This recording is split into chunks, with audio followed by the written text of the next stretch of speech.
On est dans le sud de l'Alsace aujourd'hui, dans un endroit que vous connaissez peut-être, la petite Camargue alsacienne, et c'est Léa qui va nous la présenter. Léa, bonjour. Bonjour. Tu es la conservatrice de cette petite Camargue alsacienne. Déjà, grosso modo, on est où? Entre quelles communes et quelle est la taille de cette petite Camargue? Alors, on est dans la réserve naturelle de la petite Camargue alsacienne qui se situe entre les villages de Village-Neuf et Kems, au nord, et la réserve fait 904 hectares. C'est une des plus grandes d'Alsace, on peut le dire. C'était la toute première réserve naturelle nationale en Alsace, aujourd'hui quasiment une des plus grandes. Allez, on fait le tour? Ouais. On y va. J'en ai déjà vu tout à l'heure, les observatoires, il y en a beaucoup et ils servent à quoi finalement? Alors il y a plusieurs observatoires, on a tout un réseau en fait qui est réparti de manière assez régulière sur la réserve pour permettre au public d'avoir des points de vue sur les différents milieux de la réserve naturelle. Ils sont faits par des bénévoles de l'association et entretenus par eux aussi. Ils ont des chantiers toutes les semaines pour s'en occuper. On monte voir peut-être que peut-être que le Balbuzard est encore là et ce sera une belle surprise. Ce qu'on voit en face, c'est l'Allemagne, on est d'accord. On voit un petit bout du rocher d'Istein qu'on peut voir au bord du Rhin, la carrière. Hein.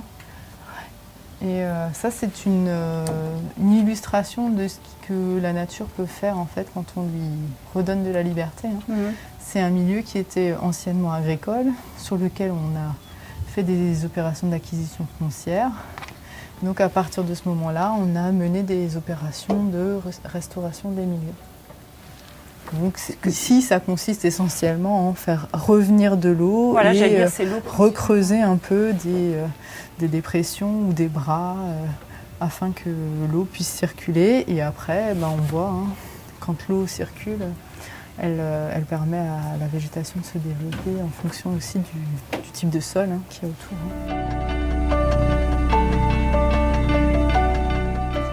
On voit pour les vaches, mais rappelle-nous peut-être les vaches ici, à quoi elles servent sur la réserve naturelle? En fait, les vaches nous servent à entretenir les milieux. On a une forte dynamique de végétation, comme on peut le voir là. Elles ne sont pas du tout sur ce pré en ce moment, du coup l'herbe est très très haute. Et notamment les arbustes. Et les arbustes font partie des choses que ces vaches-là, les vaches Highland, aiment manger. Et donc elles nous aident à entretenir les milieux et à les garder ouverts. Ce sont nos tondeuses naturelles, on va dire. Parfait quoi.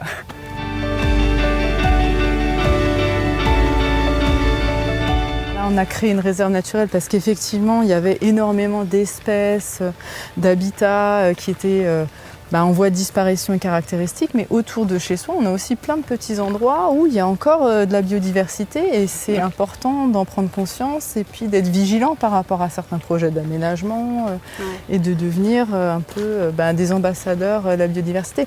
L'important, c'est que la réserve naturelle, c'est pas un monde qui vit sous cloche, elle a besoin d'être connectée avec d'autres milieux. Sinon, les populations, comment elles font pour se reproduire, c'est pas possible, quoi.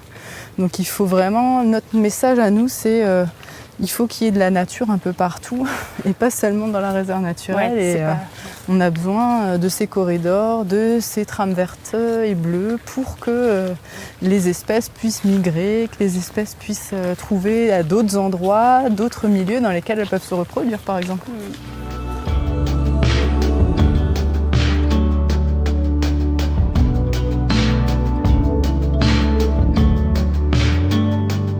Léa, tous ces bras d'eau, ça vient d'où en fait? En fait, tout à l'heure, je t'ai dit qu'on avait des prises d'eau sur le canal de Hunin qui nous permettaient de mettre en place une circulation dans la réserve entre les différents milieux.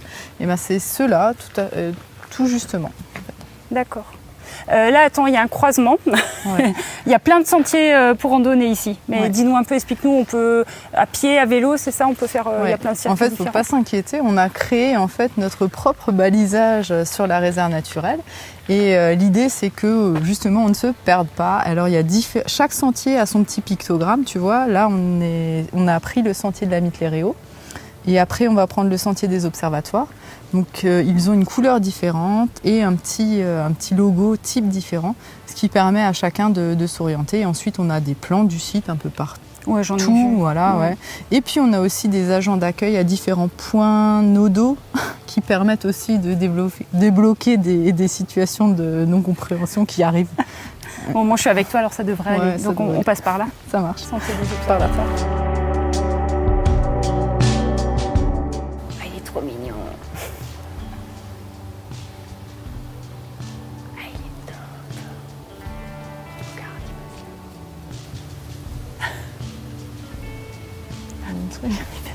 Voilà. Je l'avais prévu.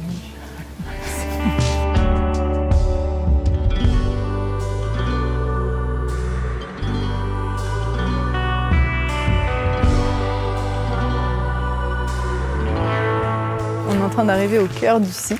Il y a quoi ici? Alors c'est là que se situent les bâtiments de l'ancienne pisciculture de Huningue, qui actuellement accueille à la fois les bureaux de l'association, mais aussi des espaces à destination du public, des expositions permanentes, l'exposition Mémoire du Rhin qui parle de l'histoire du Rhin et de la naissance de la réserve naturelle, l'exposition Mémoire de Saumon qui, elle, est plus fixée sur l'histoire de la pisciculture en tant que telle. Tu nous rappelles la pisciculture? C'est quoi? Ouais, alors la pisciculture, c'est après le canal de Huningue, c'est un des tout premiers aménagements qui a été à l'origine de la modification, on va dire, des milieux naturels de la réserve actuelle.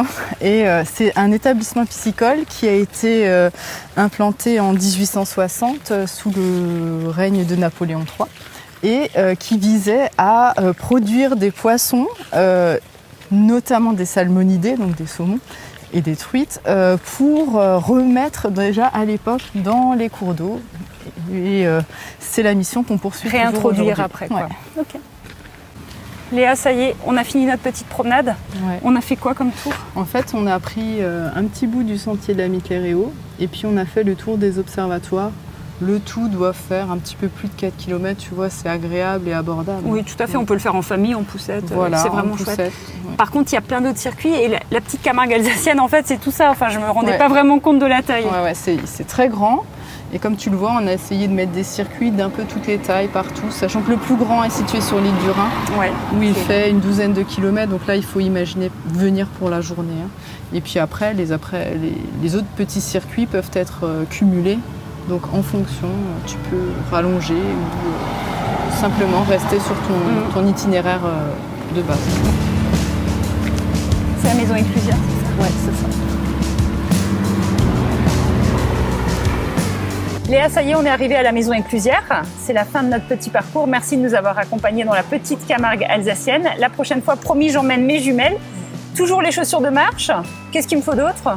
Pas grand-chose. Le pique-nique. Le pique-nique éventuellement, si la journée s'y prête, c'est une bonne idée. On reviendra, promis. Merci Léa. Merci.